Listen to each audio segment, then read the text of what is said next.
السلام عليكم يا حبايبي، السلام عليكم ورحمة الله وبركاته. معاكم أم العيال، والنهاردة جايبالكم واحدة من أخطر وأغرب القصص اللي ممكن تسمعوها في حياتكم. قصة لو ما سمعتهاش للآخر هتفضل تفكروا فيها طول الأيام. يلا نبدأ ونقول بسم الله الرحمن الرحيم. وما تنسوش تصلوا على الرسول صلى الله عليه وسلم في الكومنتات. أنا عايزاكم تفجروا الكومنتات بالصلاة على الرسول صلى الله عليه وسلم.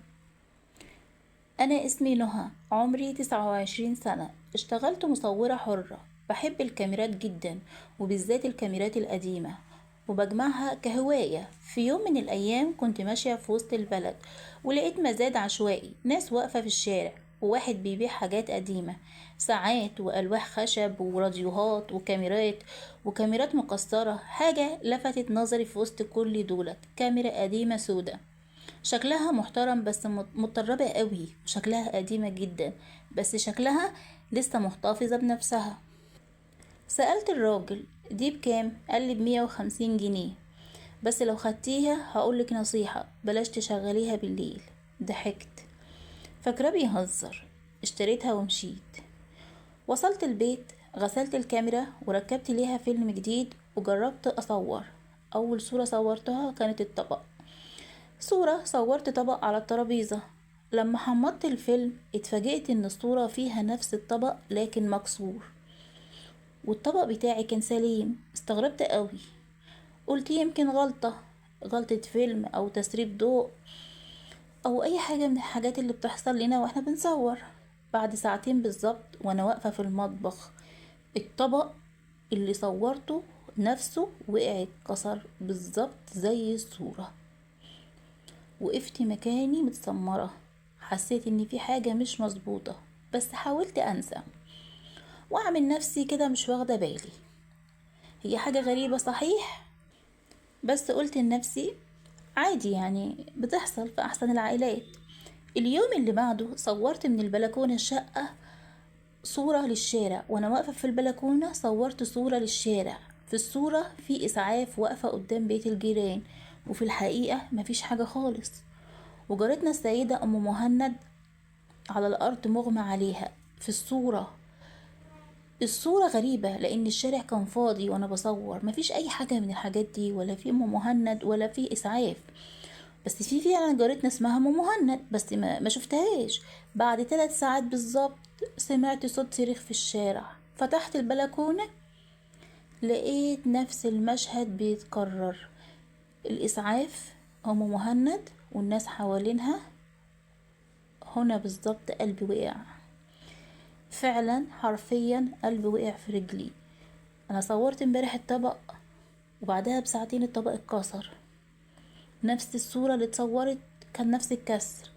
النهاردة زي ما صورت الشارع ولقيت فيها عربية اسعاف، مع ان ما كانش فيها عربية اسعاف واقفة، بعدها بساعتين لقيت عربية اسعاف واقفة، ولقيت جارتنا ام مهند واقعة. هو في ايه؟ انا عايزة اعرف في ايه في الكاميرا وايه اللي بيحصل. قلت هجرب للمرة الاخيرة. صورت مدخل العمارة. ايوه، انا قلت اشوف الصورة دي ايه اللي هيحصل فيها، فصورت فعلا مدخل العمارة. لما حمضت الفيلم لقيت بنت صغيرة من العمارة ماسكة ايس كريم، وجسمها واقع على الارض والايس كريم مرمي. بعد يوم وانا طالعة السلم سمعت صوت خضة، لقيت نفس البنت واقعة بنفس الشكل. هنا ما قدرتش اضحك ولا اقول صدفة ولا اقول ايه اللي بيحصل. الكاميرا بتصور حاجة بتحصل بعد ساعات، ما بتصورش اللي انا بصوره. الكارثة بقى في الليلة دي قررت اصور نفسي. كنت قاعدة في الأوضة، صورت صورة عادية، قلت ما اصور نفسي صورة عادية. لما جالي الفيلم الصورة كانت مش ليا، كانت لبنت مغمى عليها، وإيد غريبة مسكاها من شعرها، والأوضة هي نفس أوضتي، واللي في الصورة كانت أنا، بس بشكل مرعب كأن حد ضربني. واليد اللي مسكاني كانت يد راجل. صراحة انا اتجمدت مكاني، جسمي كله نمل. ايه اللي بيحصل؟ ومين اللي هيكون في اوضتي؟ بعد الصورة دي صحيت الصبح لقيت علامة شبه الحرق على صوابع ايدي، نفس مكاني ما كنت يد الراجل مسكاني في الصورة. زي ما كانت ايد الراجل مسكاني في الصورة مكان المسك على صوابعي كانت محروقة تماما. ايه الكاميرا دي؟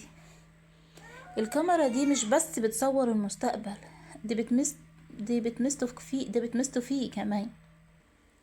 انا ما بقتش عارفة حاجة، الكاميرا بتصور المستقبل وبتمسته فيا انا ولا ايه اللي بيحصل؟ بقيت مرعوبة بصراحة، بس ما قدرتش اسيبها، كأن عندي احساس ان وراها سر.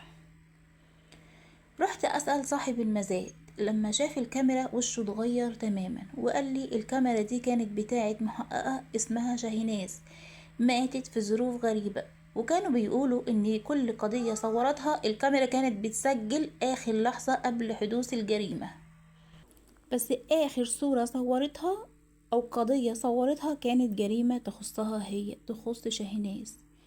سألته ازاي يعني، وايه اللي بيحصل لي؟ انا حصل معايا 1 2 3، وانت بتقولي حاجة غريبة، ازاي الكاميرا دي بتصور المستقبل؟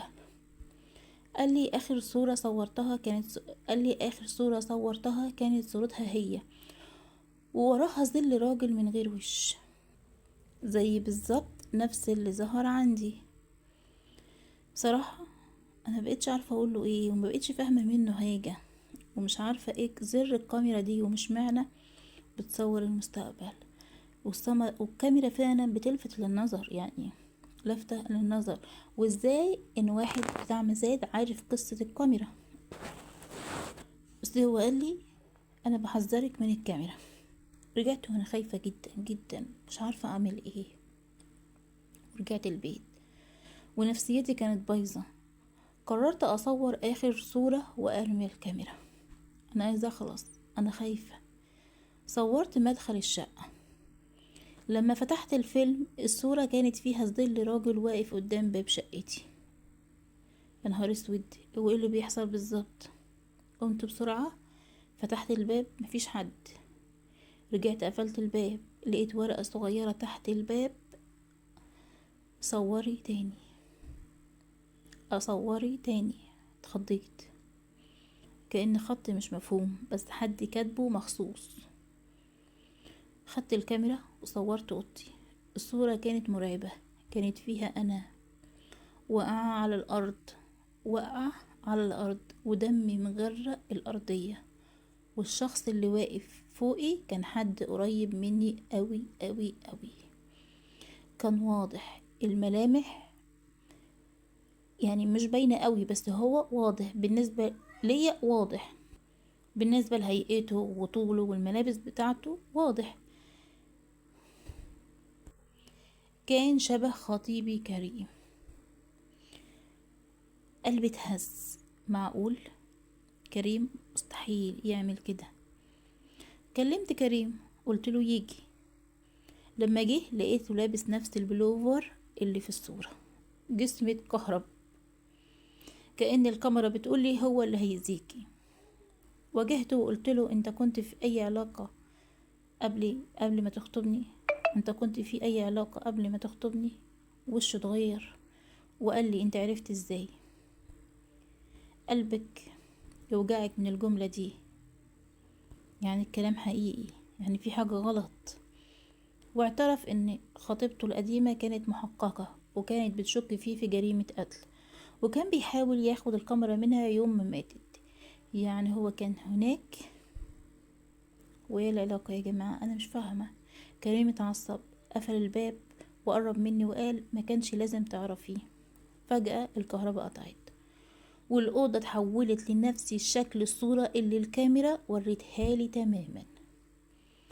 كل حاجة كانت بتتكرر، الصوت، الظل، الخطوات، الهواء البارد، حتى طريقة وقفته.